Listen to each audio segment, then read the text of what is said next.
Blessing சீரியஸ்லே 90வது பகுதியில் நாம் இருக்கிறோம். 90 ஆசீர்வாத பகுதி தொடரில் 90.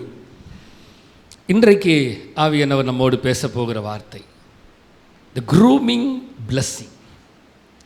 க்ரூமிங் பிளஸ்ஸிங், சீர்படுத்தும் ஆசீர்வாதம். க்ரூம் அப்படின்னா சீர்படுத்துறதுன்னு அர்த்தம்.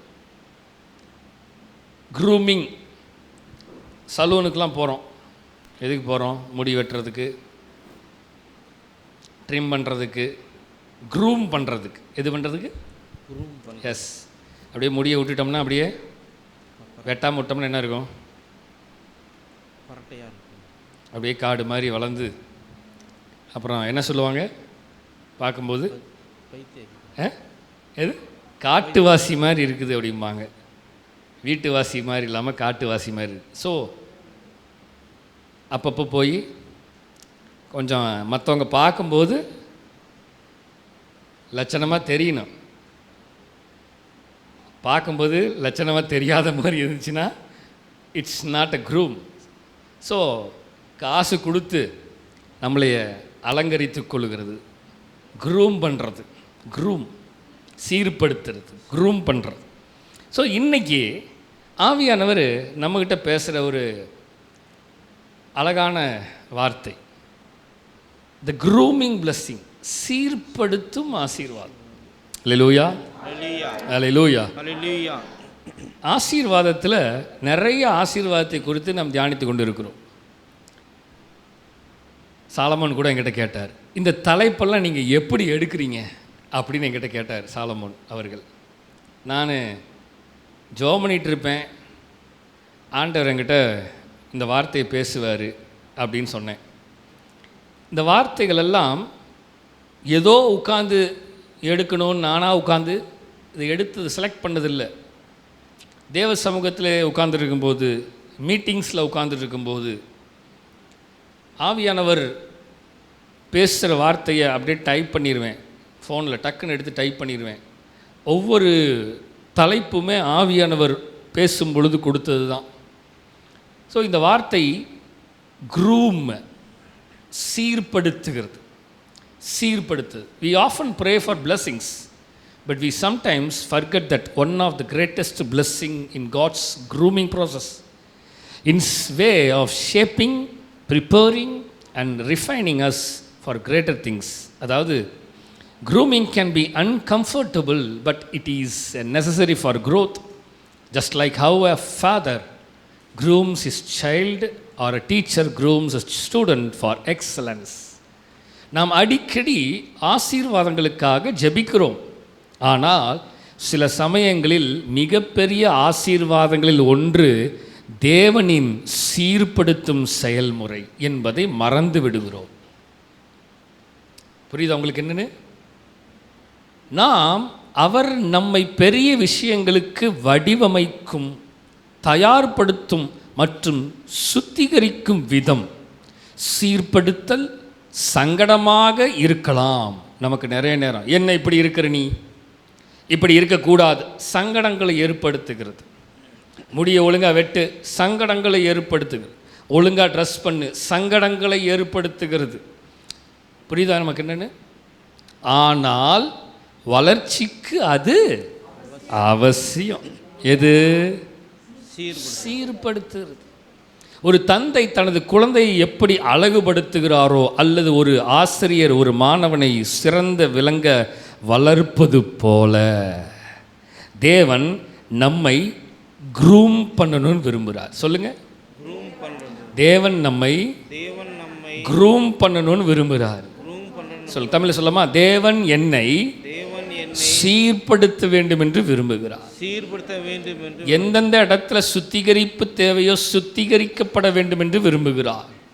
சொல்லுங்க, எந்தெந்த இடங்கள்ல சீர்படுத்த விரும்புகிறார், எந்தெந்த இடத்துல ஷேப் பண்ணணுமோ, ஹிஸ் வே ஆஃப் ஷேப்பிங். சொல்லுங்க, ஷேப் பண்ண வேண்டுமோ ஷேப் பண்ணணும்னு விரும்புகிறாரு. எந்தெந்த இடத்துல ப்ரிப்பேர் பண்ணணுமோ ப்ரிப்பேர் பண்ணணும்னு விரும்புகிறாரு. சொல்லுங்க, எந்தெந்த இடத்துல ரிஃபைன் பண்ணணுமோ ரிஃபைன் பண்ணணும்னு விரும்புகிறாரு. எதுக்கு தெரியுமா? For greater things. பெரிய காரியங்களுக்காக அவர் நம்மை ப்ரிப்பேர் பண்ணுறாரு. சில நேரங்களில் இந்த வளர்ச்சி வருவதற்கு முன்பதாக இந்த சீர்படுத்துகிறது நமக்கு சங்கடங்களை ஏற்படுத்தலாம். நிறைய நேரம் சீர்படுத்துகிறது என்பது நமக்கு பிடிக்க மாட்டேங்குது, பிடிக்கிறது இல்லை. யாராவது ஒருத்தர் வந்து சொல்லிட்டா போதும், நீ எல்லாம் சொல்லணும்னு அவசியம் இல்லை, எனக்கு தெரியும் அப்படின்ற ஒரே வார்த்தை. அடுத்தது, எங்களுக்கு தெரியாததா நீ சொல்ல போகிற அப்படிங்கிறோம். நிறைய நேரங்கள் சங்கடங்களை ஏற்படுத்தினாலும் அழகாக சொல்லப்படுகிறது, ஒரு தகப்பன் ஒரு தந்தை ஒரு குழந்தை எப்படி அழகுபடுத்த வேண்டுமென்று அழகுபடுத்தி பார்க்க வேண்டுமென்று விரும்புகிறாரோ அதே போல தான் நம்முடைய பரம தகப்பன் நம்மை அழகுபடுத்தி பார்க்க வேண்டுமென்று விரும்புகிறார். அதற்காக சில குரூமிங்லாம் நம்ம வாழ்க்கையில் தேவைப்படுது. புரிதல் இல்லையா? நமக்கு தேவைப்படுது. அந்த குரூமிங் நமக்கு அவசியம். சில நேரங்களில் அந்த குரூமிங்குள்ளே தான் கர்த்தர் நம்மை நடத்துகிறான். ஒரு டக்குன்னு போய் வாகனத்தை வண்டியை நிறுத்திட்டு ரோட்டில் ஒரு ஜூஸ் கடையை பார்த்துட்டோம்னா, இல்லை ஏதாவது ஒரு கரும்பு சுகர் கேன் கடையை பார்த்தா டக்குன்னு ஓரங்கட்டி ஓரமாக நிறுத்திட்டு நம்ம போய் ஒரு ஜூஸுன்னு ஈஸியாக சொல்லிடுறோம். ஆனால் ஒரு செகண்டில் அவங்க அதை புழிஞ்சு நம்ம கையில் கொடுத்துட்றாங்க. ஆனால் அதுக்கு முன்னாடி அந்த சுகர் அது விளைய வச்சு அது வளர்கிறதுக்கு பல நாட்கள் எடுத்து அந்த பக்குவம் வந்து அதை வெட்டி அதை கொண்டு வந்து கடையில் வச்சு அதுக்கப்புறமும் அது என்ன பண்ணப்படுது, நசுக்கி புழிஞ்சி அது என்னென்ன சீர்படுத்தப்படுகிறதோ எல்லாம் பண்ணதுக்கப்புறம் தான் நம்ம வாய்க்கு டேஸ்ட்டை கொடுக்குது. இல்லைன்னா டேஸ்ட்டுக்கு வராது. நேராக போய் நீயே விலை வச்சு நீயே பிடுங்கி சாப்பிட்டு பார்த்துடலாம் அப்படின்னா நம்ம செஞ்சுருவோமா? யாருமே சுகர் கேன் ஜூஸ் குடிக்க மாட்டோம். இல்லை வேண்டாங்க அப்படின்னு போயிடுவோம். ஆனால் ஒரு வாய்க்கு டேஸ்ட்டை கொடுக்கறது அதற்கு முன்னாடி அத்தனை சீர்படுத்தப்படுகிறது. அப்போ என் தேவனுக்கு நான் டேஸ்ட்டாக இருக்கணும்னா கர்த்தர் என்னை பல விதத்தில் சீர்படுத்துவார். புரியுதா நமக்கு என்னன்னு? ஹல்லேலூயா, ஹல்லேலூயா. தேவனுடைய நாமம் மகிமைப்படுவதாக. 4 விஷயங்களை குறித்து பேச போகிறேன். சீக்கிரமாக முடிச்சிருவேன். 4 பாயிண்ட்ஸ். கர்த்தர் நம்மை எப்படியெல்லாம் சீர்படுத்த வேண்டும் என்று விரும்புகிறார். First one, grooming requires the hands of the master. அதாவது சீர்படுத்துறதுக்கு எஜமானின் கைகள் தேவை, அவசியம். சீர்படுத்துறதுக்கு யார் தேவை? எஜமானுடைய கை வேணும். எப்படி? ஆமாம். இந்த லாக்டவுன் பீரியடில் நான் என்ன பண்ணேன் தெரியுமா? முடி வளர்ந்துட்டே இருந்துச்சு. அப்போ கடைக்கு போக முடியாது. நான் என்ன பண்ணேன், ட்ரிம்மரை வச்சு வெட்டி பார்த்தேன். எப்படி? ட்ரிம்மரை வச்சு வெட்டி பார்க்குறோம். ஆனாலும் நம்ம முடி வெட்டினாலும் என்னது அந்த ஷேப்லாம் நான் எவ்வளவோ ட்ரை பண்ணி அப்படி இப்படின்னு எதாவது செஞ்சு பண்ணால் நம்மளுடைய இதுக்கு அது கண்ணா பின்னான்னு போயிடுச்சு. அவ்வளோதான். நல்லா கவனிங்க. என்னதான் நம்மக்கிட்ட மிஷின்ஸ் இருந்தாலும், என்னதான் நமக்கு ஹை குவாலிட்டியான டெக்னாலஜி இருந்தாலும், என்னை நானே கிருன்னு இழுத்தாலும் மொட்டை மட்டும்தான் அடைக்க முடிஞ்சது. எனக்கு இருக்கிறதெல்லாம் கர்ன்னு போயிடுச்சு. சரி பரவாயில்ல அப்படியே இருந்துட்டு போகுதுன்னு விட்டுட்டேன். நல்லா கவனிங்க. சில நேரங்களில் நம்மை நாமே சீர்படுத்த வேண்டும் நினச்சா மொட்டை அடிச்சுக்கிறோம் நம்ம வாழ்க்கையை. என் வாழ்க்கையை பற்றி எனக்கு தெரியும், நான் சீரமைச்சு கொடுத்துக்கிறேன், சீரமைச்சுக்கிறேன் அப்படின்னு சொல்லிட்டு நம்ம போனோம்னா சில நேரத்தில் என்னது, மொட்டை அடிச்சிட வேண்டியதான் நம்ம வாழ்க்கை. இப்போ நானும் எத்தனையோ தடவை கிருன்னு இழுத்து பார்த்தேன். ஆனால் ஒரு தடவை கூட எல்லா தடவையும் மொட்டை தான் வந்துச்சே தவிர ஒழுங்காகவே வரல. இப்போ ஒழுங்காக வரணும்னா நான் எங்கே போகணும் தெரியுமா? ஒரு சீரமைக்கிறவன்கிட்ட போய் உட்காந்து என் ஸ்டைலுக்கு தகுந்த மாதிரி அவன்கிட்ட சொன்னால் அவன் பொறுமையாக வெட்டி என் ஸ்டைலில் கொண்டு வருவான். அப்போ நல்லா கவனிங்க. சீர் அமைத்துதலுக்கு எஜமானின் கைகள் தேவைப்படுகிறது, அவசியமானது. சும்மா என் வாழ்க்கையை சீர்படுத்திக்கிறேன் முடியாது. எஜமான் வேலை செய்யாமல், எஜமான் என் கையின் வேலை செய்யப்படாமல் என் வாழ்க்கை சீரமைக்கப்படவே முடியாது. ஹல்லேலூயா. வாசிக்கலாமா வசனத்தை? எரேமியா தீர்க்கதரிசியின் புஸ்தகம் நமக்கு நன்றாக தெரிந்த வசனம் தான். எரேமியா 18ஆம் அதிகாரம் 1-10 வசனம். இப்போ எஜமானின் கை எப்படி வேலை செய்கிறது? கர்த்தரால் எரேமியாவுக்கு உண்டான வசனம், நீ எழுந்து குயவன் வீட்டிற்கு போ, அங்கே என் வார்த்தைகளை உனக்கு தெரிவிப்பேன் என்றார். நல்ல கவனிங்க. எஜமானின் கை எப்படி வேலை செய்ய போகிறது? நமக்கு நன்றாக தெரியும் இந்த வசனங்கள். அப்படியே நான் குயவன் வீட்டிற்கு போனேன். இதோ அவன் திரிகையினாலே வனைந்து கொண்டு இருந்தான். குயவன் வனைந்து கொண்டிருந்த மண்பாண்டம், நல்லா கவனிங்க, குயவன் வனைந்து கொண்டிருந்த மண்பாண்டம் அவன் கையிலே கெட்டு போயிற்று. அவன் கையிலே எப்படி ஆயிடுச்சு? கெட்டு போயிற்று. அப்பொழுது அதை திருத்தமாய் செய்யும்படிக்கு, இந்த வார்த்தையை நன்றாக கவனிக்கணும், திருத்தமாய் செய்யும்படிக்கு தன் பார்வைக்கு சரியாய் கண்டபடி குயவன் அதை திரும்ப வேறே பாண்டமாக வனைந்தான். அது தப்பா போயிருச்சுங்கிறதுனால அதை சரி பண்ணணும் அப்படிங்கிறதுக்காக சரியாய் வனைந்து கொள்ள வேண்டும் என்று அவன் அந்த பாத்திரத்தை வணைய வேண்டும் என்று விரும்பினான். அப்பொழுது கர்த்தருடைய வசனம் எனக்கு உண்டாகி அவர் இஸ்ரவேலின் குடும்பத்தாரே இந்த குயவன் செய்தது போல, நல்லா கவனிங்க, இந்த குயவன் செய்தது போல நான் உங்களுக்கு செய்யக்கூடாதோ என்று கர்த்தர் சொல்லுகிறார். நல்லா கவனிச்சிங்களா? சீர்படுத்தி அதை வணைய ஆரம்பிச்சான், ஆனா அது தப்பா போயிருச்சு, கெட்டு போயிருச்சு, அவன் நினைச்ச மாதிரி வரல. கர்த்தர் சொல்கிறாரு, அவன் இப்போ அதை திருப்பியும் ரீமோல்டு பண்ணி ரீஷேப் பண்ணி க்ரூம் பண்ணி அதை நல்ல ஒரு வெசலாக மாற்றணும்னு விரும்பி வணைகிறான். அதே போல் நான் உங்களை இப்படியாக வணைய வேண்டும் என்று கர்த்தர் விரும்புகிறார். அதான் சொல்கிறாரு, இஸ்ரவேல் குடும்பத்தாரே, இந்த குயவன் செய்தது போல நான் உங்களுக்கு செய்ய கூடாதோ என்று கர்த்தர் சொல்லுகிறார். வாசிக்கலாம். இதோ இஸ்ரவேல் வீட்டாரோ களிமண் குயவன் கையில் இருக்கிறது போல நீங்கள் என் கையில் இருக்கிறீர்கள். நன்றாக கவனிங்க. we are in a master's hand. சொல்லுங்க, we are in a master's hand. நாம் எஜமானுடைய கையில் இருக்கிறோம். சொல்லுங்க, எஜமானுடைய கையில் இருக்கிறோம். நான் எஜமானுடைய கையில களிமண்ணை போல இருக்கிறேன். எஜமானுடைய கையிலே களிமண். இப்ப எஜமான் என்னை நல்ல வெசலாக மாற்ற வேண்டும் என்று விரும்புகிறார். நல்ல வெசலாக மாற்ற வேண்டும், அதுதான் எஜமானுடைய வேலை. திருத்தமாக நல்ல பாண்டமாக ஷேப் பண்ணி க்ரூம் பண்ணி ப்ரிப்பேர் பண்ணி ரிஃபைன் பண்ணி அதை நல்ல பாண்டமாக. இஸ்ரவேல் குடும்பத்தாரை வீட்டாரே, களிமண் குயவன் கையில் இருக்கிறது போல நீங்கள் என் கையில் இருக்கிறீர்கள். சொல்லுங்க பார்க்கலாம். ஆண்டவரே, நாங்க உங்க கையில் இருக்கிறோம். சொல்லுங்க, ஆண்டவரே, நாங்கள் உங்கள் கைகளில் இருக்கிறோம். ஒரு விஷயத்தை நல்லா கவனிச்சுக்கோங்க, ஆண்டவர் கையில் இருந்தால் மட்டும்தான் he can remold and refine us. அவர் கையில் இல்லைன்னா we cannot groom us. நம்மளை க்ரூம் பண்ண முடியாது. அவர் கையில் இருந்தால் தான் அவர் தான் நம்மளை க்ரூம் பண்ண முடியுமே தவிர நம்மளா எதையும் செஞ்சு கொள்ள முடியாது. கர்த்தர் தெளிவாக சொல்றார், களிமண் குயவன் கையில் இருக்கிறது போல நீங்கள் என் கையில் இருக்கிறீங்க. குயவனே உம் கையில் களிமண்ணா உடைத்து, அந்த பாட்டிலே என்ன இருக்குது? உடைச்சு.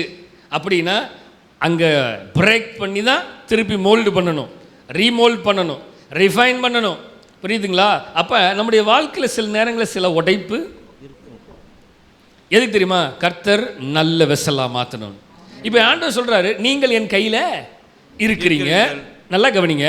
பிடுங்குவேன், இடிப்பேன், அழிப்பேன் என்று நான் ஒரு ஜாதிக்கு விரோதமாகவும் ஒரு ராஜ்யத்துக்கு விரோதமாகவும் சொன்னது மாத்திரத்தில் நான் விரோதமாய் பேசின அந்த ஜாதியார் தங்கள் தீங்கை விட்டு திரும்பினால் நானும் அவர்கள் செய்ய நினைத்த தீங்கை செய்யாதபடிக்கு மனம் மாறுவேன், கட்டுவேன், நாட்டுவேன். நல்லா கவனிங்க இந்த வார்த்தைகளை, கட்டுவேன், நாட்டுவேன் என்றும் ஒரு ஜாதியையும் ஒரு ராஜ்யத்தையும் குறித்து நான் சொல்லுகிறதும் உண்டு. அவர்கள் என் சத்தத்தை கேளாமல், வசனத்தை நல்லா கவனிங்க, அவன் என் சத்தத்தை கேளாமலும் என் பார்வைக்கு பொல்லாப்பானதை செய்வார்களானால் நானும் அவர்களுக்கு அருள் செய்வேன் என்று சொன்ன நன்மையை செய்யாதபடிக்கு மனம் மாறுவேன் என்று கர்த்தர் சொல்றார். நல்லா கவனிங்க, கர்த்தர் ரொம்ப தெளிவா சொல்றார். 7ஆம் வசனத்துல பிடுங்கவும், இடிப்பேன், அழிப்பேன் அப்படின்னு சொல்றார். அடுத்தது 9ஆம் வசனத்துல கட்டுவேன், நாட்டுவேன். ஸோ எஜமானுக்கு எல்லா அதிகாரமும் இருக்குது. எஜமானுக்கு எல்லா அதிகாரம், பிடுங்கிறதுக்கு அதிகாரம் இருக்குது, இடிக்கிறதுக்கு அதிகாரம் இருக்குது, அழிக்கிறதுக்கு அதிகாரம் இருக்குது. அடுத்தது கட்டுவதற்கு அதிகாரம் இருக்குது, நாட்டுவதற்கு அதிகாரம் இருக்குது. எஜமானுக்கு எல்லா அதிகாரமும் இருக்கிறது. அவர்தான் எல்லாத்தையும் செய்து முடிக்கிறவர். அப்ப நம்பர் 1 ஃபர்ஸ்ட் பாயிண்ட் என்னது? குயவன் கையில் சொல்லுங்க, என்னது? பிடுங்கு. சீர்படுத்துவதற்கு எஜமானின் கையை அவசியம் தேவை. எஜமான் கை தான் பிடுங்கும், இடிக்கும், நாட்டும், கட்டும், எல்லாம் செய்யும். இப்போ நான் எஜமானின் கையில் இருந்தாதான் எஜமான் என்னை வணைய முடியும். எஜமான் கையில் இல்லாமல் என்னை வணைய முடியாது. போன மாதத்தில் என்னுடைய வண்டி வந்து பஞ்சர் ஆயிடுச்சு. பஞ்சரில் காற்று போயிட்டே இருந்துச்சு. நான் ஒரு நாள் வண்டி எடுக்கும்போது வண்டியில் காற்று இல்லை. டியூப்லெஸ் டயருங்கிறதுனால கொஞ்சம் காற்று இருந்துச்சு. நான் வேகமாக ஓட்டிட்டு பஞ்சர் கடைக்கு போயிட்டேன். செக் பண்ணால் பஞ்சர் இல்லை, காற்று அடித்தாச்சு. திருப்பி நான் சரி காற்றுக்கு இறங்கியிருக்குன்னு சொல்லிட்டு நான் வண்டி ஒரு வாரம் எடுக்கலை, அதனால் காற்று இறங்கியிருக்குன்னு போய் வேலையை முடிச்சுட்டு கொண்டு வந்து நிறுத்திட்டேன். திருப்பி 4 நாள் கழித்து எடுக்கும்போது அதே மாதிரி நிலை. திருப்பி அதே மாதிரி ஓட்டி கொண்டு வந்து கடையில் காற்றடிச்சாச்சு. திருப்பி தான் யோசிக்கிறோம், ஒரு வேளை மவுத்து, அந்த காற்றடிக்கிற மவுத்து போயிருக்கும். அப்போ நல்லா கவனிங்க, இங்கே கேட்டால் இங்கே இல்லை. எங்கே போகணுன்னா 5 ரோட்டுக்கு போகணுன்ட்டாங்க. நான் என்ன சொன்னேன், நல்ல ஹெவியாக காற்றடிச்சிரு, காற்று இறங்குறதுக்குள்ளே நான் போயிடுவேன் அப்படின்னு சொல்லிட்டு வேகமாக போயிட்டேன். அங்கே போய் அங்கே சொல்லி அந்த மவுத்தை மாற்றி திருப்பி ரீமோல்ட் பண்ணி திருப்பி வேறு மாற்றி கலட்டி போட்டதுக்கப்புறம் இப்போ ஓடுது வண்டி, எந்த பிரச்சனையும் இல்லை. எதுக்கு சொல்கிறேன்னா, எங்கே போகணுமோ அங்கே போனாதான். சில இடங்களில் நடுவில் ஸ்டாப்பிங்லாம் வரும், ஆனால் அந்த இடத்துல சீரமைக்க மாட்டேங்கிறாங்க. சீரமைக்கிற எஜமான் கைக்கிட்ட போனாதான் சீரமைக்க முடியும். எல்லா இடத்துக்கும் போய் சீரமைச்சிருவானா அந்த கடை, அந்த பஞ்சர் கடை, சார் நீங்கள் இப்போ வாங்கிட்டு வந்தாலும் நான் செஞ்சு தர மாட்டேன் அப்படிங்கிறான். என்னது? நான் சொன்னேன், சரி நான் போய் வாங்கிட்டு வந்துடுறேன், எனக்கு மாற்றி கொடுத்துரு. இல்லை சார், நீங்கள் வாங்கிட்டு வந்தீங்கனாலும் நான் மாற்றி கொடுக்க மாட்டேன் அப்படின்ட்டான். அப்போ நல்லா கவனிங்க, அங்கே வாய்ப்புகள் இருந்தாலும் அவனால் செய்ய முடியும்னு இருந்தாலும் செய்ய மாட்டேங்கிறான். நான் வாங்கிட்டு வந்து கொடுக்குறேனாலும் செய்ய. நல்லா கவனிங்க, எஜமான் கையில் எங்கே இருக்கணுமோ அங்கே இருந்தால் மட்டும்தான். எஸ், எல்லா இடத்துலையும். அதனால தான் ஆண்டவர், நீ எந்திரி, முதல்ல குயவன் வீட்டுக்கு போ, கரெக்டாக அங்கே போ, நான் உனக்கு காட்டுறேன். ஏன்னா அங்கே தான் சீரமைக்கிறது எப்படிங்கிறத உனக்கு சொல்லிக் கொடுக்க போகிறேன். சொல்லுங்கள், க்ரூமிங் எப்படிங்கிறத நான் சொல்லிக் கொடுக்க போகிறேன். பிடுங்கவும், கட்டவும், இடிக்கவும், நாட்டவும் எனக்கு அதிகாரம் உண்டு, நான் அதை செய்வேன் என்று கர்த்தர் சொல்கிறார். ஆமென். வாசிக்கலாம். 2 தீமோத்தேயு 2ஆம் அதிகாரம் 20-21 வசனத்தை வாசிக்கலாமா? ஒரு பெரிய வீட்டிலே பொன்னும் வெள்ளியுமான பாத்திரங்களும் அல்லாமல் மரமும் மண்ணுமான பாத்திரங்களும் உண்டு. அவைகளில் சில கனத்திற்கும் சில கனவீனத்திற்குமானவைகள். ஆகையால் ஒருவன் இவைகளை விட்டு தன்னை சுத்திகரித்து கொண்டால் அவன் பரிசுத்தமாக்கப்பட்டதும் எஜமானுக்கு உபயோகமானதும் எந்த நற்கிரியைக்கும் ஆயத்தமாக்கப்பட்டதுமான கனத்துக்குரிய பாத்திரமாய் இருப்பான். ரைட். இந்த வசனத்தை கவனிங்களேன். ஒரு பெரிய வீட்டில் பொன்னும் வெள்ளியுமான பாத்திரங்கள் இருக்குது, மரமும் மண்ணுமான பாத்திரங்களும் இருக்குது. அவைகளில் சில எப்படியா கனத்திற்கும் சில கனவீனத்திற்கும். ஆமாம், நம்ம வீட்டில் ஒரு சில பாத்திரம் இருக்கும், கிச்சனில் தான் கிடக்கும். அது எதுக்கு இருக்குன்னு அதுக்கும் தெரியாது, நமக்கும் தெரியாது, ஆனால் அது இருக்கும். கவிதா சிஸ்டர் சொல்லுவாங்க, என்ன சொல்லுவாங்க, உங்கள் வீட்டில் பாத்திரம் சும்மா தானே கிடக்குது, அதை கொண்டு வந்து என்கிட்ட கொடுங்க அப்படிம்பாங்க. என்னது சொல்லுங்க? ஆமாம், சும்மா தானே கிடக்குது, கொண்டு வந்து கொடுங்க, நாங்கள்னாச்சும் அப்பப்போ உங்களுக்கு சாப்பாடு கொடுக்கும்போது அதை கொடுத்துட்றோம் அப்படிம்பாங்க. சும்மா தானேங்க கிடக்குது, எடுத்துகிட்டு வா. அப்போ நமக்கு எல்லார் வீட்லேயும், அவங்க வீட்டில் மட்டும் இல்லை, எல்லார் வீட்லேயும் தேவையில்லாத. சொல்லுங்க, என்ன அமைதி ஆகிட்டீங்க? சும்மா இருக்கிற கரண்டி எத்தனையோ கரண்டி இருக்குது, ஆனாலும் கடையில் போய் புது கரண்டி வாங்குவோம். எத்தனை பேர் செஞ்சுருக்கிறீங்க? நானும் நிறைய செஞ்சுருக்கேன். இப்போ தான் என் கையை அப்படின்னு கட்டி வச்சுருக்கிறேன். பார்க்கும்போதெல்லாம் அவன் வேறு டிசைனாக வேறு புதுசாக கொண்டு வந்து நம்ம கண்ணு முன்னாடி மதுரமல்லிங்கிற மாதிரி காட்டிட்டு போயிடுவான். நம்மளா கம்முன்னு இருக்காமல் போய் ஆனால் அது உபயோகமே இருக்காது. நல்லா கவனிங்க, சில கணத்திற்கும் சில கனவீனத்திற்கும் உரிய பாத்திரங்கள் இருக்கிறது. ஆனால் அடுத்த வசனத்தை நல்லா கவனிக்கணும். ஆகையால் ஒருவன் இவைகளை விட்டு தன்னை சுத்திகரித்து கொண்டால் அவன் பரிசுத்தமாக்கப்பட்டதும் எஜமானுக்கு உபயோகமானதும் எந்த நற்கிரியைக்கும் ஆயத்தமாக்கப்பட்டதுமான கனத்துக்குரிய பாத்திரமாயிருப்பான். இந்த வார்த்தைகள் எல்லாம் நல்லா கவனிச்சு பாருங்க. இந்த வார்த்தையை எஜமானுக்கு சொல்லுங்களேன், எஜமானுக்கு உபயோகமானது. இப்ப எதுக்கு உபயோகமாகணும்? என் வீட்டில் இருக்கிற எஜமானுக்கு அந்த வெசல் உபயோகமாகணும். இல்லைன்னா அந்த பாத்திரம் இருந்தும் வேஸ்ட் தானே. ஒரு டம்ளர் இருக்குது, அந்த டம்ளரு அப்படியே இருக்குது, உபயோகம் இல்லாத டம்ளராக இருக்குதுன்னா அது வீட்டில் இருந்தும் வேஸ்ட்டு. ஒரு பாத்திரம் இருக்குது, அந்த பாத்திரம் வீட்டில் உபயோகம் இல்லாமல் ஒரு வருஷம் ஒரே இடத்துல இருக்குது, தினமும் நான் அதை பார்க்குறேன், ஆனால் அதை எடுத்து பயன்படுத்தவே இல்லை, அது உபயோகம் இல்லை, வேஸ்ட். அது அங்கே இருக்கிறது. நல்லா கவனிங்க, உபயோகமாகணும். எதுக்கு எஜமான் கையில் இருக்கணும்? எஜமான் எதுக்கு தேவை தெரியுமா? சீர்படுத்தி சுத்திகரித்து நம்ம பயன்படுத்தணும்னு விரும்புகிறாரு. அடுத்தது, எந்த நற்கிரியைக்கும் ஆயத்தமாக்கப்பட்டதுமான நற்கிரியைகள். சொல்லுங்க, நற்கிரியை. எதுக்கு எஜமான் கை தேவை? நற்கிரியை செய்யறதுக்கு நம்மளை எஜமான் அப்பப்போ டியூன் பண்ணிட்டே இருப்பார். நற்கிரியை உங்கள்கிட்ட வருதா அப்படின்னு எஜமான் கேட்பார் நம்மளை பார்த்து. நற்கிரியை தெரியுதா? நற்கிரியை வருதா? நற்கிரியை நல்ல கிரியைகள் தெரியுதா? அதுதான் கனத்துக்குரிய பாத்திரமா இருப்பான் அவன்தான். எதுக்கு எஜமான் கை தேவைப்படும் தெரியுமா?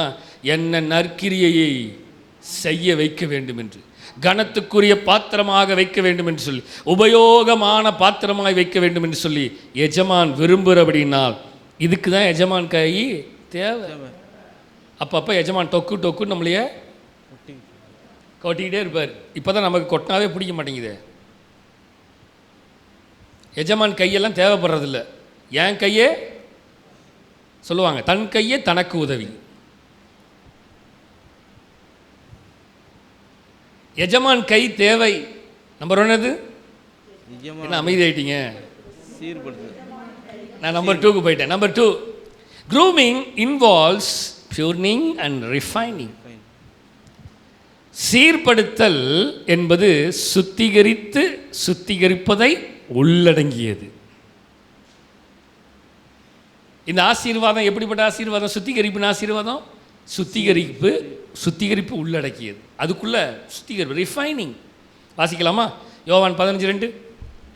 நான் உங்களுக்கு, யோவான் 15:2, என்னிடத்தில் கனி கொடாதிருக்கிற கொடி எதுவோ, என்னிடத்தில் கனி கொடாதிருக்கிற கொடி எதுவோ அதை அவர் அறுத்து போடுகிறார். சுத்திகரிக்கிறதுக்கு பாருங்களேன், என்னிடத்தில் கனி கொடுக்காத கொடி எதுவோ அதை அவர் என்ன பண்ணுவாராம்? அறுத்து போடுகிறார். ஓகே, கனி கொடுக்கிற கொடி எதுவோ, இந்த வார்த்தை நல்லா கவனிங்க, கனி கொடுக்கிற கொடி எதுவோ அதை அதிக கனிகளை கொடுக்கும்படி அதை சுத்தம் பண்ணுகிறார். எஸ்,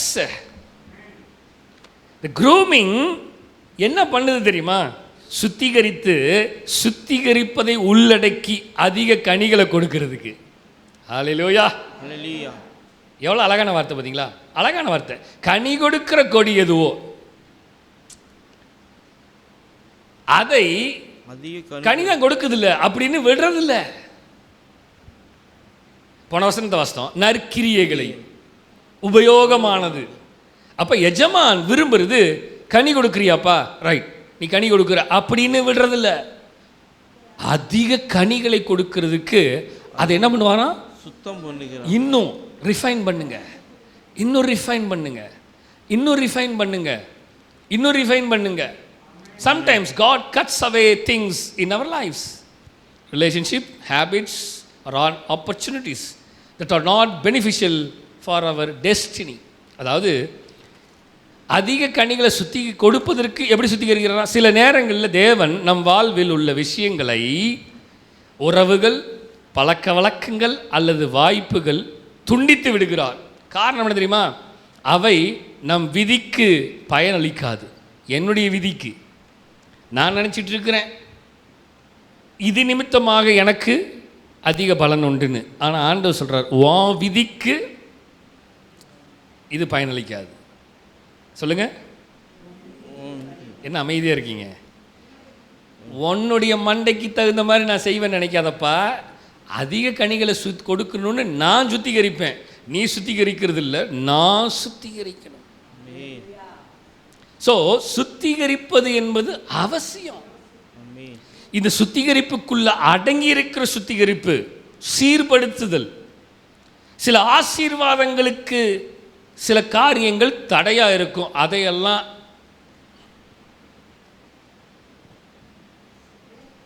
கிளீன் பண்ணிங்கன்னா தான் அந்த ஆசீர்வாதத்துக்குள்ளே போக முடியும். சுத்திகரிக்க முடியாமல், சுத்திகரிப்பு இல்லாமல் ஆசீர்வாதத்துக்குள்ள கடந்து போக முடியாது. வாசிக்கலாம், மல்கியா தீர்க்கதரிசி புத்தகம் 3:3, மலாக்கி 3:3. அவர் உட்கார்ந்து வெள்ளியை புடமிட்டு சுத்திகரித்துக் கொண்டிருப்பார். அவர் லேவியன் புத்திரரை சுத்திகரித்து அவர்கள் கர்த்தருடையவர்களாய் இருக்கும்படிக்கும் நீதியாய் காணிக்கை செலுத்தும்படிக்கும் அவர்களை பொன்னை போலவும் வெள்ளியை போலவும் புடமிடுவார். கவனிச்சிங்களா வசனத்தை? சுத்திகரிப்புக்குள்ள அடங்கி இருக்கிற சுத்திகரிப்பு அவசியம். எது தெரியுமா? அதிக கனிகளை கொடுக்கணும். இந்த பிளஸ்ஸிங் என்ன தெரியுமா? எனக்கு ஆசீர்வாதம் வேணும்னா சில சீரமைத்தல் தேவைப்படுகிறது.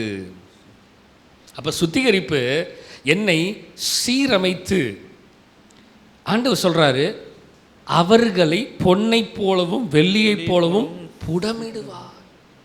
எதுக்கு புடமிடுகிறாரு? அதிக கனிகளை கொடுக்கிறதுக்கு. அப்புறம் நம்பர் 2 என்னன்னா, க்ரூமிங், ரிஃபைனிங். அதாவது சீர்படுத்தல் என்பது சுத்திகரிப்பை உள்ளடக்கியது. ஸோ சுத்திகரிப்பை உள்ளடக்கியதுனால அது என்னை ரிஃபைன் பண்ணிகிட்டே இருக்கும். சொல்லுங்க, அது என்னை ரிஃபைன் பண்ணிகிட்டே இருக்கும். யோபு 23:10 சொல்றாரு, அழகா சொல்லுவார், ஆனாலும் நான் போகும் வழியை அவர் அறிவார். அவர் என்னை சோதித்த பின், நல்ல கவனிங்க, அவர் என்னை சோதித்த பின் நான் பொன்னாக விளங்குவேன். என்ன சொல்றாரு? அவர் என்னை சோதித்த பின், அவர் என்னை டெஸ்ட் பண்ணதுக்கு பிறகு, அவர் என்னை க்ரூம் பண்ணதுக்கு பிறகு, அவர் என்னை சீர்படுத்துறதுக்கு பிறகு எப்படி விளங்குவேன்? பொன்னாக விளங்கு. எவ்வளோ அழகு! அப்ப கர்த்தருடைய சீரமைத்தல் நமக்கு தேவை. எதுக்கு தெரியுமா? பொன்னாக விளங்குவதற்கு. கர்த்தருடைய சீரமைப்பு நமக்கு அவசியமானது. சுத்திகரிப்பை உள்ளடக்கியது. எதுக்கு தெரியுமா? நான் பொன்னாக விளங்குவதற்கு. அழகா சொல்றார், நான் போகும் வழியை கர்த்தர் அறிந்திருக்கிறார். அவர் என்னை சோதித்த பின்னு, சோதனை இல்லாம வாசிக்கலாம். எபிரேயர் 12 அதிகாரம் 6, 7, 8 வசனங்கள். எபிரேயர் 12, 6-8 வசனங்கள். கர்த்தர் எவனிடத்தில் அன்பு கூறுகிறாரோ அவனை அவர் சிட்சித்து. எப்படிங்க? அவர் சிட்சித்து. எப்படி அன்பு கூறுகிறார்? கர்த்தர் எவரிடத்தில் அன்பு கூறுகிறாரோ. ஆண்டவரே, ஏன் ஆண்டவரை எனக்கு வலிக்குது, நான் உன்னை அதிகமாக நேசிக்கிறேன், அதனால உனக்கு வலியை கொடுப்பேன். என்னது இதெல்லாம் புதுசாக இருக்குது? புதுசு இல்லை, பழசு தான். உனக்கு புரியல. ஆண்டவரே ரொம்ப வலிக்குது, வலிக்கிட்டும், ஏனென்றால் நான் உன்னை நேசிக்கிறேன், உம்மைத்தானே. அப்படியா? ஒரு 10% வலியை கூட்டுங்க.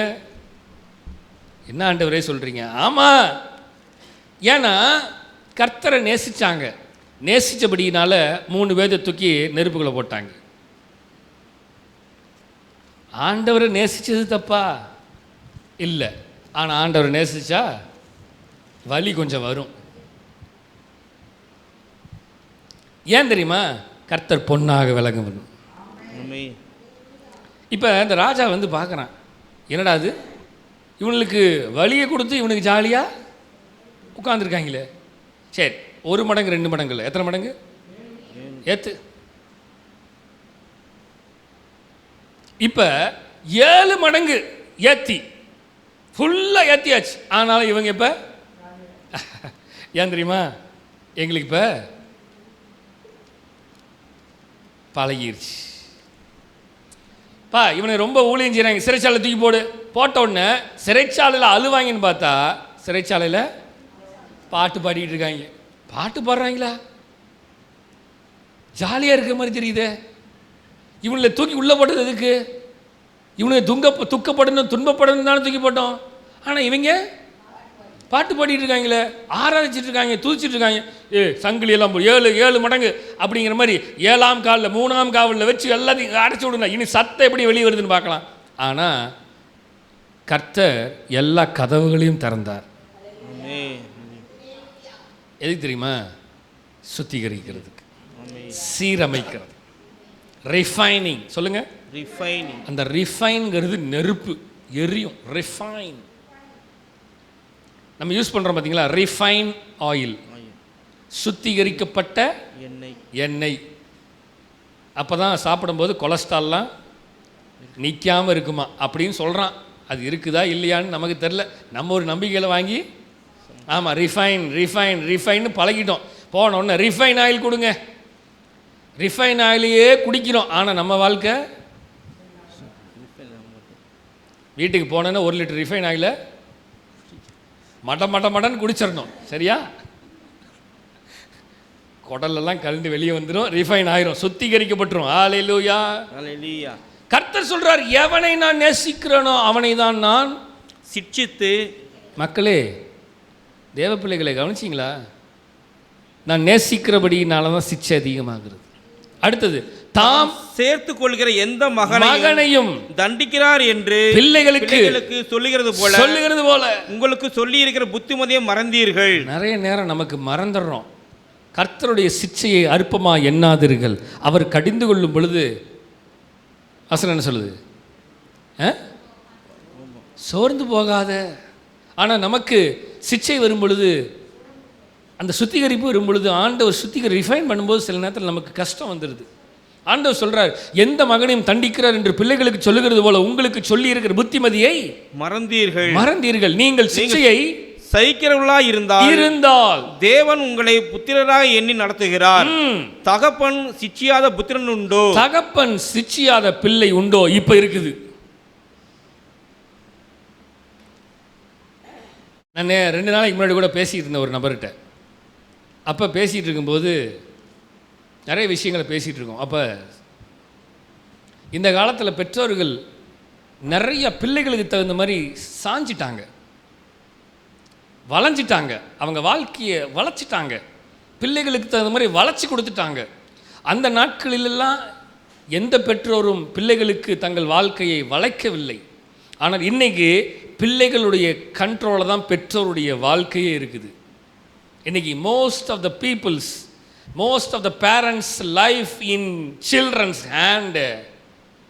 நிறைய பெற்றோருடைய வாழ்க்கையை பிள்ளை கைக்கு போயிடுச்சு, அவங்களுக்கு தெரியாமலே பிள்ளை கைக்கு போயிடுச்சு. பிள்ளை தான் பொம்மை மாதிரி ஆட்டி படைச்சிட்டு இருக்குது. இழுத்து அப்படி சுண்டி விட்டானா அப்பா விழுவார், அப்படி சுண்டி விட்டானா அம்மா விழுகும். அப்படி பம்புற மாதிரி அப்படி நினைக்கும் பொழுது நல்லா கவனிங்க, இது எல்லாமே வேதத்துக்கு புறமானது. ஏன் தெரியுமா? இது கடைசி காலம். எதெல்லாம் வேதத்துக்கு புறமாக இருக்கிறதோ அதெல்லாம் தேவனுக்கு விரோதமாக இருக்கிறது. படினால கடைசி காலம். வசனம் தெளிவாக சொல்லப்படுகிறது, நான் மாற்றி பேசவில்லை. வசனம் என்ன சொல்லுகிறது? தகப்பன் சிட்சியாத புத்திரன் உண்டோ? தகப்பன் சிட்சியாத புத்திரன் உண்டோ? இல்லை. ஆனா இன்னைக்கு தகப்பன் புத்திரனை சிட்சித்தால் புத்திரனுக்கு சிட்சி பிடிக்கிறது இல்லை. பெற்றோரை அவமதிக்கிறது, உதாசீனப்படுத்துறது, மதிக்கிறது இல்லை. அவங்கள பாவம் டார்ச்சர் பண்ணி கொன்றுவாங்க, அவ்வளோதான். டார்ச்சர்லேயே செத்துருவாங்க. எப்படி? டார்ச்சர்லேயே செத்துரும். அது சீக்கிரம் போய் சேர்ந்துடும், எந்த வியாதியும் வராது, மனநோயிலே செத்துரும், அவ்வளோதான். ஏன் தெரியுமா? இது கடைசி காலம்.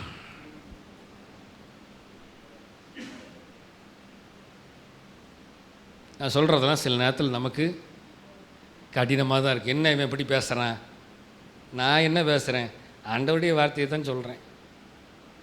தகப்பன் சிட்சியாத பிள்ளை உண்டோ? இல்லை இல்லை. வசனத்தை வாசிங்க. அடுத்தது அழகான வார்த்தை. நமக்கு இந்த வசனம் பல தடவை படிச்சிருக்கோம். எல்லாருக்கும் கிடைக்கும் சிக்ஷை உங்களுக்கு கிடையாதிருந்தால் நீங்கள் புத்திரராய் இராமல் எப்படி இருந்திருப்பீங்களா? வேசி பிள்ளைகளாய் இருப்பீர்களோ. சிக்ஷை இல்லை, சுத்திகரிப்பு இல்லைன்னா நான் வேற மாதிரி. சிக்ஷை இருக்கணும், சுத்திகரிப்பு இருக்கணும், சீர்படுத்தல் இருக்கணும். சபை இல்லை, சபை மாத்திரம் இல்லை, ஒவ்வொரு வீடும், ஒவ்வொரு தகப்பனும், ஒவ்வொரு தாயும் தங்களுடைய வேலையை கேட்குறானோ கேட்கலையோ செய்ய வேண்டியதை செய்யணும். நம்ம நிறைய நேரம் பிள்ளைங்க கோச்சிக்கிறாங்க, சாப்பிட மாட்டேங்கிறான், தூங்க மாட்டேங்கிறான். தூங்காட்டி போகிறான்,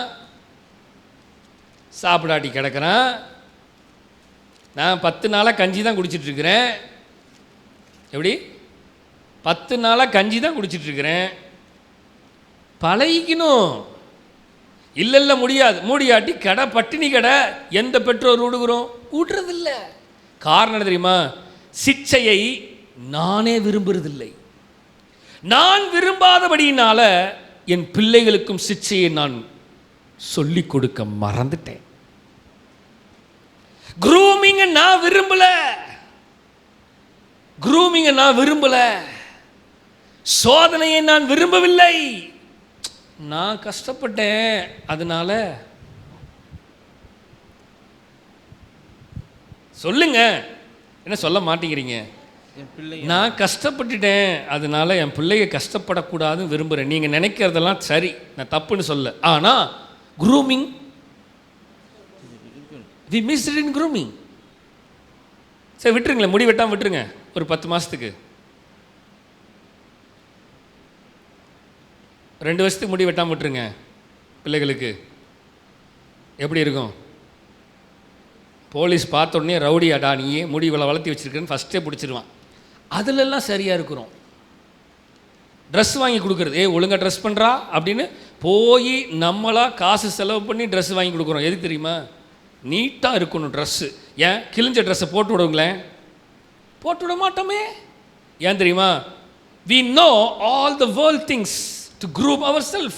எல்லா உலக காரியத்திலையும் குரூப் ஆயிக்கணும்னு நமக்கு விருப்பம். ஆனால் தேவ வசனத்தில் மட்டும் குரூம் ஆகிறதுக்கு நமக்கு இஷ்டம் இல்லாமல் இருக்குது. இன்றைக்கு கர்த்தர் சொல்லுகிறார், சீர்படுத்துறது, சுத்திகரிக்கிறது உள்ளடங்கி இருக்குது. உள்ளுக்குள்ள அது நம்மளை அடிக்கடி சுத்திகரிக்கும். இப்போ எல்லாருக்கும் கிடைக்க சிக்ஷை உங்களுக்கு கிடையாது இருந்தால் நீங்கள் புத்திரராய் இராமல் நீங்கள் வேசியின் பிள்ளைகளாய் இருப்பீர்கள்.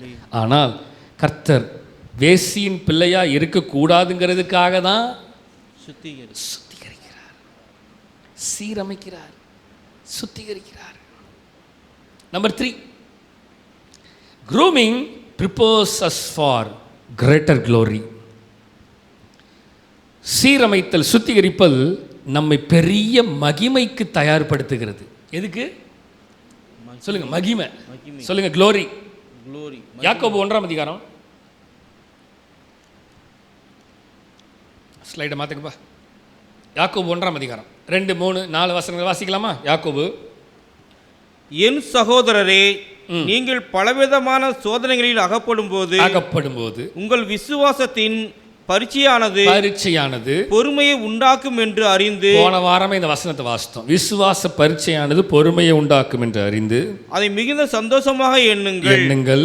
நீங்கள் ஒன்றிலும் குறைவுள்ளவர்களாய் இல்லாமல் பூரணராயும் நிறைவுள்ளவர்களாயும் இருக்கும்படி பொறுமையானது பூரண கிரியை செய்ய கடவது. இது போன வாரமே இந்த வசனத்தை விளக்கினேன், உங்களுக்கு ஞாபகம் இருக்குன்னு நினைக்கிறேன். அப்போ நல்ல கவனிங்க. சீர்படுத்தல் பெரிய கிரேட்டர் க்ளோரிக்கு நம்மளை நடத்துது, மகிமைக்கு. நம்ம நினச்சிட்டு இருக்கிறோம் சீர்படுத்துதல் நமக்கு கஷ்டமாக இருக்குதுன்னு. ஆனால் சீர்படுத்தல், கர்த்தர் நம்ம எதுக்கு திரும்ப சீர்படுத்துகிறாரு? ஒரு கனமுள்ள ஒரு பெரிய காரியத்தில் கொண்டு போய் நம்மளை நிறுத்துறதுக்கு தான் கர்த்தர் சீர்படுத்துகிறார். ஆனால் நிறைய நேரம் நமக்கு அது புரியல, பிடிக்கல, இல்லை புரியலை, புரியாதனால தான் பிடிக்கல. புரிஞ்சிருச்சுன்னா பிடிக்க ஆரம்பிச்சிடும். நிறைய நேரம் புரியாதனால தான் நிறைய விஷயங்கள் நமக்கு பிடிக்கிறது இல்லை. அந்த விஷயத்தை we want to understand ourselves. நாம் தேவனுடைய சமூகத்தில் அதை புரிஞ்சுக்கணும். அப்போ கர்த்தர் சொல்கிறாரு, சீரமைத்தல் ஒரு பெரிய விஷயத்தை உங்களை நடத்துகிறது. சீரமைத்தல், சுத்திகரித்தல் ஒரு பெரிய விஷயத்துக்குள்ளே உங்களை புஷ் பண்ணி தள்ளுது. வாசிக்கலாம் 1 பேதுரு 1:6-7 வாசிக்கலாமா? 1 பேதுரு 1:6 முடிக்க விரும்புகிறேன். இதிலே நீங்கள் மிகவும் சந்தோஷப்படுகிறீர்கள். இதில் நீங்கள் மிகவும் சந்தோஷப்படுகிறீர்கள். என்றாலும் துன்பப்பட வேண்டியது அவசியமானதால் இப்பொழுது கொஞ்ச காலம் பலவிதமான சோதனையினாலே துக்கப்படுகிறீர்கள். அழிந்து போகிற பொன் அக்னியினாலே சோதிக்கப்படும். அதை பார்க்கிலும் அதிக விலையேற பெற்றதா இருக்கிற உங்கள் விசுவாசம் சோதிக்கப்பட்டு இயேசு கிறிஸ்து வெளிப்படும். இயேசு கிறிஸ்து வெளிப்படும் போது கிரேட்டர் க்ளோரிக்கு உங்களுக்கு புகழ்ச்சியும் கனமும் மகிமையும் உண்டா காணப்படும். அந்த மகிமை, க்ளோரி, இந்த வசனம் போன வாரமே வாசித்தோம். நல்லா கவனிங்க, கிரேட்டர் க்ளோரி. அப்ப இந்த சீரமைத்தல், இந்த க்ரூமிங் என்ன பெரிய விஷயத்துக்கு கொண்டு போக விரும்புது. நான் நினச்சிட்டு இருக்கேன் ஒரு சாதாரண விஷயத்துக்கு கர்த்தர் என்னை எப்படி தள்ளுறாரோ. இல்லை, ஆண்டவர் பெரிய காரியத்தை, கிரேட்டர் திங்ஸ் சொல்லுங்க, கிரேட்டர் திங்ஸ், பெரிய விஷயம், சாதாரண விஷயம் இல்லை. நம்ம நினச்சிட்டு இருக்கிறோம் உட்காந்து சாதாரணமாக ஏதோ ஒன்று செஞ்சுட்டு இருக்கிறோம். இல்லை, கர்த்தருடைய பார்வையில் பெரிய விஷயம். கொஞ்சத்தில் உண்மை உள்ளவனாக இருந்தால் ஃபஸ்ட்டு சின்னதை செஞ்சு பழகினாதான் கர்த்தர் ஒவ்வொரு பெருசையும் கொடுப்பார். சின்னதையே கேட்கறதுக்கு நமக்கு இஷ்டம் இல்லை, பெருசை எப்படி கர்த்தர் கொடுப்பார்? கர்த்தர் க்ரூம் பண்ணுறதுக்கு ஃபஸ்ட்டு என்னுடைய வாழ்க்கையை முதல்ல ஒப்பு கொடுத்துடணும். கர்த்தருடைய க்ளோரிக்கு அவர் என்னை சீரமைக்கிறதுக்கு ஒப்பு கொடுக்கணும். ஒப்பு கொடுக்காமல் சீரமைத்தல் வரவே வராது. Right. Number 4, grooming brings promotion. சீர்படுத்தல் பதவி உயர்வை தருகிறது. 4 விஷயத்தை பார்த்தோம், இது 4வது. நம்பர் 1, சீர்படுத்தலுக்கு எஜமானுடைய கை அவசியம். நம்பர் 2, சீர்படுத்தல் சுத்திகரிப்பை உள்ளடக்கியது. நம்பர் 3, சீர்படுத்தல் பெரிய விஷயம், மகிமைக்கு பெரிய மகிமைக்கு நம்மை தயார்படுத்துகிறது. நம்பர் 4, சீர்படுத்தல் பெரிய மகிமையோடு சேர்ந்து பதவி உயர்வை, பிரிங்ஸ் ப்ரமோஷன், உயர்வை தர வேண்டும் என்று விரும்புகிறது. ஆதியாகமம் 41 14-15-16 வாசிக்கலாமா? அப்பொழுது பார்வோன் யோசேப்பை அழைப்பித்தான். அவனை தீவிரமாய் காவல் கிடங்கிலிருந்து கொண்டு வந்தார்கள். அவன் சவரம் பண்ணிக்கொண்டு, நல்லா கவனிங்க, என்ன பண்ணாங்களா? சவரம் பண்ணிக்கொண்டு, நல்லா கவனிங்க, அங்க என்னது? க்ரூம் பண்ண. சொல்லுங்க, க்ரூம் பண்ண. யார? யோசேப். புரியுதா என்னன்னு? பதவி உயர்வுக்கு க்ரூம் பண்றாங்க. சொல்லுங்க, பதவி உயர்வுக்கு க்ரூம் பண்றாங்க. பதவி உயர்வு, அந்த வார்த்தையை சொல்லுங்க. பதவி உயர்வுக்கு க்ரூம் பண்றாங்க. பதவி உயர்வுக்கு சீர்படுத்தினாங்க. அழகான வசனம் பாருங்களேன். அவன் சவரன் பண்ணிக்கொண்டு வேறு வஸ்திரம் தரித்து பார்வோனிடத்திற்கு வந்தான். கவனிச்சிங்களா? இப்போ அவன் இருக்கிற இடம் காவல் கிடங்குல.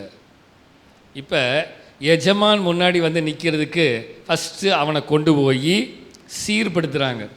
முடியெல்லாம் வெட்டி, அப்படி எப்படி இருந்திருக்கிறான்? சிறைச்சாலையில் காட்டுவாசி மாதிரி இருந்திருப்பான் போல். எல்லாத்தையும் க்ளீன் பண்ணி வேறு ட்ரெஸ் போட்டு குளிக்க வச்சு எல்லாம் சென்டிங்கெல்லாம் அடித்து அவனை பயங்கரமாக கொண்டு வந்து எஜமான் முன்னாடி, ராஜாவுக்கு முன்னாடி பதவி உயர்வுக்கு கொண்டு வந்து நிறுத்தியிருக்காங்க. இன்னும் முடியல. இப்போ ஃபஸ்ட்டு எஜமான் முன்னாடி வந்து நின்றுட்டான். அடுத்த உயர்வு பாருங்க, வாசிங்க. பார்வோன் யோசேப்பை நோக்கி ஒரு சொப்பனம் கண்டேன், அதன் அர்த்தத்தை சொல்ல ஒருவரும் இல்லை. பார்த்துக்கோங்க, அதாவது சிறைச்சாலையில் ஒருத்தர் இருந்தவனை கூட்டிகிட்டு வந்து நிற்க வச்சு, நான் ராஜா கேட்குறேன், நான் ஒரு சொப்பனத்தை பார்த்தேன், அதை இங்கே சொல்கிறதுக்கு அர்த்தத்தை சொல்கிறதுக்கு ஒருத்தவனும் இல்லை.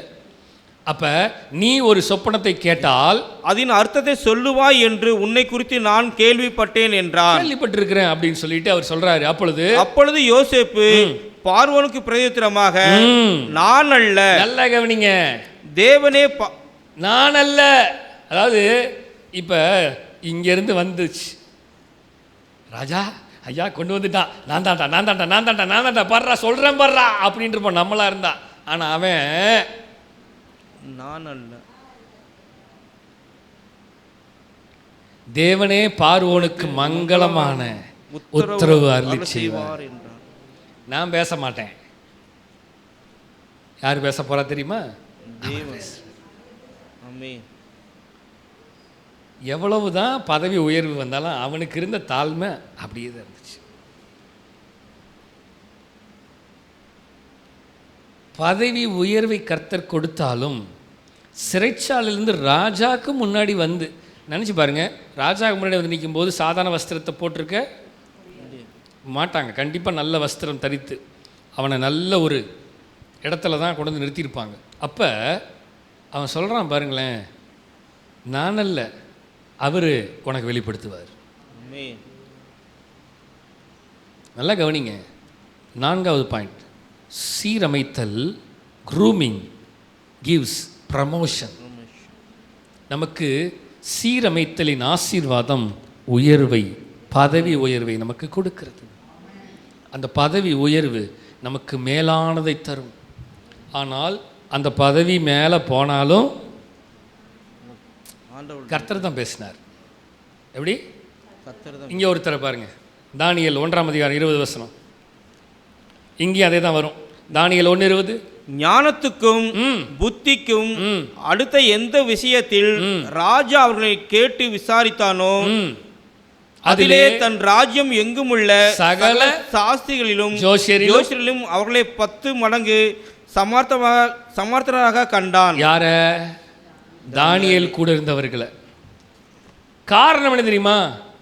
இவர்களும் அடிமைகளாய் இருந்தவர்கள், அடிமைத்தனத்தில் கொண்டு போகப்பட்டவர்கள். ஆனால் கர்த்தர் குரூம் பண்ணி அந்த இடத்துலேருந்து அவர்களுக்கு பதவி உயர்வை கொடுத்தார். அந்த பதவி உயர்வில் அங்கே வசனத்தை வாசிக்கும் பொழுது, ஞானத்துக்கும் புத்திக்கும் அடுத்த எந்த விஷயத்திலும் இவங்களை மாதிரி ஞானம் யாருமே இல்லை, இவங்களை மாதிரி புத்தி யாருமே இல்லை. கர்த்தர் அந்த வார்த்தையை ராஜா சொல்கிறார், 10 மடங்கு சமர்த்தராக கண்டானா. 10 மடங்கு, 10 டைம்ஸ் எல்லாரை காட்டிலும். காரணம் என்ன தெரியுமா? கர்த்தருடைய கையிலே அந்த சுத்திகரிக்கப்படுவதற்கு, அந்த சீர்படுத்துவதற்கு, அந்த குரூம் பண்ணுறதுக்கு அடிமைகளாக இருந்தாலும் தேவ சமூகத்தில் அமைதியாக நீங்கள் கொடுக்குற சாப்பாடெல்லாம் நாங்கள் சாப்பிட மாட்டோம். எங்களுக்குன்னு கர்த்தர் எதை நியமித்து வச்சுருக்கிறாரோ அதை தான் நாங்கள் சாப்பிடுவோம். ராஜாவுடைய ராஜ விருந்து வேண்டாம், நாங்கள் இதை தான் சாப்பிடுவோம். நீ வேணால் டெஸ்ட் பண்ணிப்பார், அதை காட்டிலும் நாங்கள் உயர்ந்தவர்களாக இருப்போம். காரணம், கர்த்தர் அவர்களை குரூம் பண்ணார். நம்ம பாடல் வரிகளை பாடணும். என்னை பலப்படுத்தும் இயேசு கிறிஸ்துவா எல்லாமே செய்து நான். அப்போ கர்த்தருடைய பலன் இருந்தால் தான் சகலத்திலும் நம்மை தாங்கும்.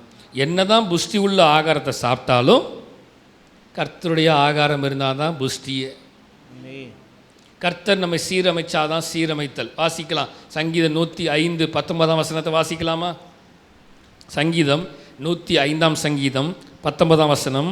கர்த்தர் சொன்ன வார்த்தை நிறைவேறும் அளவும். அந்த வார்த்தையை கவனிங்க. கர்த்தர் சொன்ன வார்த்தை நிறைவேறும் அளவும் அவருடைய வசனம் அவனை புடமிட்டது. அவ்வளவுதான், சிம்பிள். என்னைக்கு நிறைவேறுறோ அது வரைக்கும். ஆமாம். ஏன் வலிக்குது? இன்னும் நிறைவேறல. நிறைவேறிச்சுன்னா வலி நின்றும்.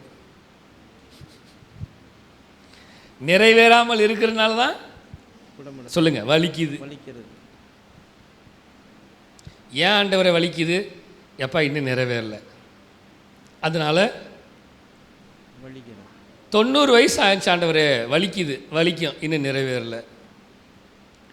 ஆண்டவரே 100 வயசு ஆக போகுது, வலிக்குது, வலிக்கும், இன்னும் நிறைவேறலை. என்னது? வாக்கு தத்தம்.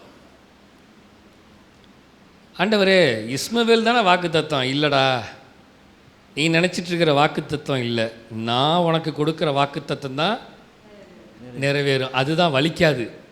இஸ்மவேல் வலிக்கும். ஆண்டவரே எனக்கு ஒரு முள் கொடுக்கப்பட்டிருக்கிறது. அப்படியாப்பா, அது குத்தும். வலிக்குது ஆண்டவரே. ஆமாம், வலிக்க தான் செய்யும், எனக்கே தெரியுமே. ஆண்டவரே வலிக்குது, வலிக்கும், குத்துது, குத்தும். இப்போ என்ன ஆண்டவரே பண்ணுறது? எடுத்துடுறீங்களா? என்னை விட்டு நீங்கும்படி? இல்லைப்பா, என் கிருபை உனக்கு போதும், போ. அப்போ அந்த வலி அது வலிக்க தான் செய்யும், குத்துது, குத்து தான் செய்யும். அப்புறம் என்ன பண்ணுறது? கிருபை போதும், போ. என்னையா அது எனக்கு புரியலைங்க.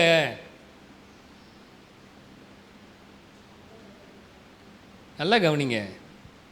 எனக்கு தெரியுமா, கர்த்தர் நம்மை க்ரூம் பண்ணுறதுக்கு.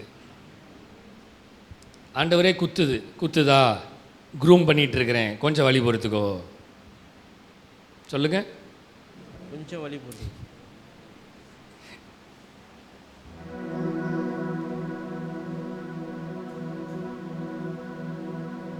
சில நேரம் வழி தான் நம்மளால தாங்க முடியல. ஆனால் கர்த்தர் சொல்கிறாரு, உனக்கு ப்ரமோஷன் வேணுமா?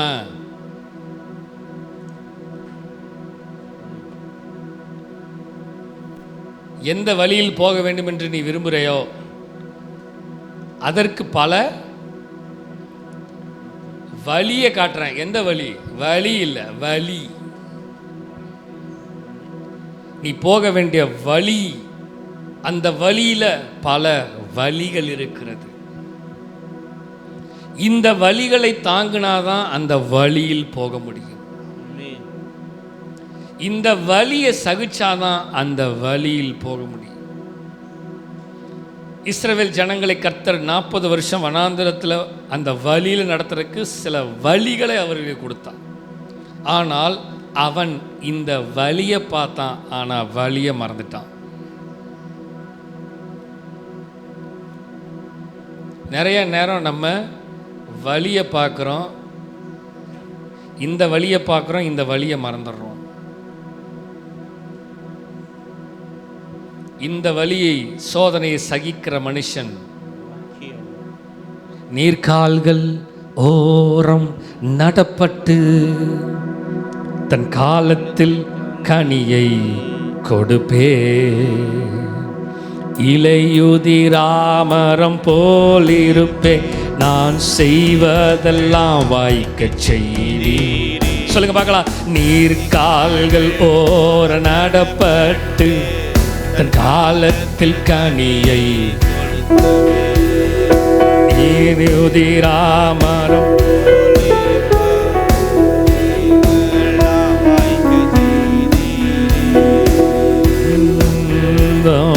நடப்பட்டு தன் காலத்தில் கனியை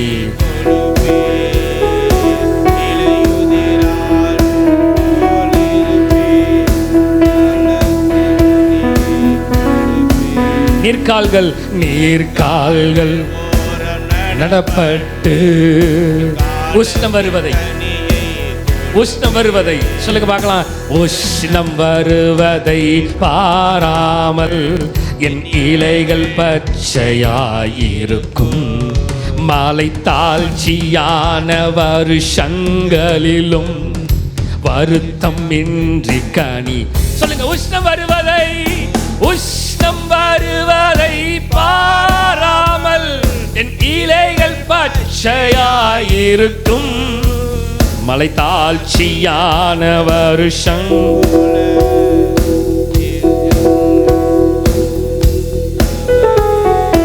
உஷ்ணம் வருவதை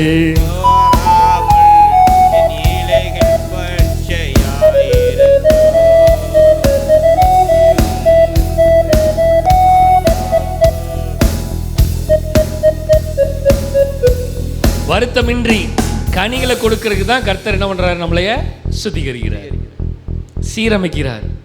சொல்லுங்க, க்ரூமிங் அவசியம். க்ரூம் இல்லைன்னா என் வாழ்க்கை சீரமைக்கப்படாது. இன்னைக்கு கர்த்தர் நம்மோடு பேசுனது க்ரூம்.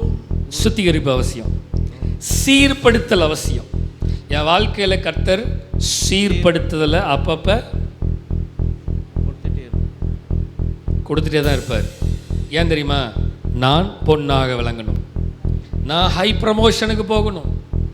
கர்த்தர் என்னை நடத்த வேண்டும் என்று விரும்புகிறார்னா சில நேரங்களில் குரூம் அவசியம், அந்த சுத்திகரிப்பு அவசியம். சுத்திகரிப்புங்கிறது எப்படி வேணாலும் வரும். அந்த சுத்திகரிப்பு எந்த நிலையில் வேணாலும் வரும். எல்லாவற்றையும் பவுல் சொல்வார், எல்லாவற்றையும் அனுபவிக்க எனக்கு அதிகாரம் உண்டு, ஆனால் எல்லாம் தகுதியாயிராது. அப்போ சுத்திகரிப்புங்கிறது என்னை தகுதிப்படுத்தணும், சுத்திகரிப்புங்கிறது என்னை உயர்த்தணும், சுத்திகரிப்புங்கிறது அந்த சீர்படுத்தல் குரூம் என்னை உயர்வான ஸ்தலங்களில் கொண்டு போய் நிறுத்தணும். ஆமென். ஜெபிக்கலாம் கண்களை மூடி. பரலோக தேவனே, இயேசு கிறிஸ்துவின் நாமத்தினால இந்த அருமையான காலவேளையில் ஆண்டவரே, க்ரூமிங் பிளஸ்ஸிங், க்ரூம் பிளஸ்ஸிங், இந்த சீர்படுத்தலின் ஆசீர்வாதத்தில் எங்களோட பேசுனீங்க இருக்கா, நன்றி. சீர்படுத்தலுக்கு எஜமானின் கை தேவைப்படுது. சீர்படுத்தல் சுத்திகரிப்புக்குள்ள அடங்கி இருக்குது. சீர்படுத்தல் என்ன உயர்வான இடத்துல கொண்டு போகும். சீர்படுத்தல் பெரிய காரியங்களை செய்யும். இந்த சீர்படுத்தலுக்கு எங்களை ஒப்புக் கொடுக்குற ஆண்டவரே, எங்களை அர்ப்பணிக்கிற ஆண்டவரே, இந்த சீர்படுத்தலுக்குள்ளாக, இந்த சுத்திகரித்தலுக்குள்ளாக, இந்த க்ரூமிங்குள்ளாக நீங்கள் எங்களை நடத்தும்படியாக வேண்டிக் கொள்கிறோம். உங்களுடைய கரத்தில் எங்களை தருகிறோம், தாழ்த்துகிறோம். நீரே ஆளுகை செய்வீராக. எல்லா துதிக்கான மகிமையெல்லாம் உமக்கு ஒருவருக்கு மாத்திரமே செலுத்துகிறோம். மீட்பர் ரட்சகருமா இயேசு கிறிஸ்துவின் மூலம் ஜெபம் கேளும் எங்கள் ஜீவனுள்ள நல்ல பிதாவே, ஆமென். என் ஆத்துமாவே கர்த்தரை ஸ்தோத்திரி.